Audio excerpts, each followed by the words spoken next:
دولت کا سفر۔ احمد ایک غریب مزدور تھا جو دن رات محنت کر کے بمشکل اپنے خاندان کا پیٹ پالتا تھا۔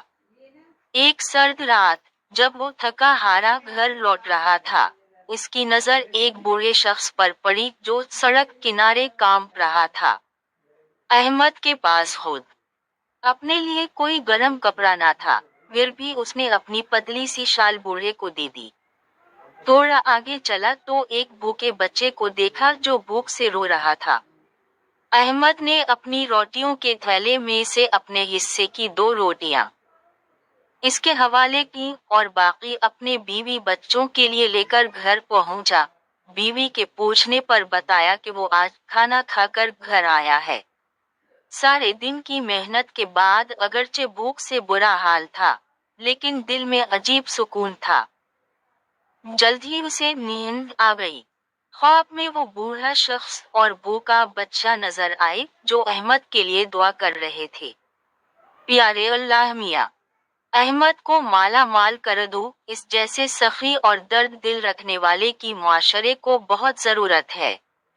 اگلی صبح، اس کا ایک پرانا دوست گھر آیا جو کہ ایک بڑی تعمیراتی کمپنی میں سپروائزر تھا۔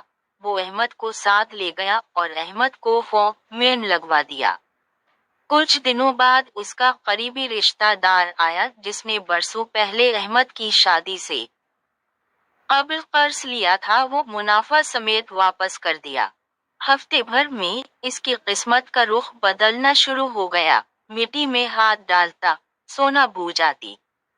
احمد نے سمجھ لیا کہ اصل دولت وہ نہیں تھی جو اسے مل رہی تھی، بلکہ وہ دل تھا جو دینے کے لیے تیار تھا۔ اس نے اپنی آمدنی کا ایک حصہ ضرورت مندوں کے لیے مختص کر دیا۔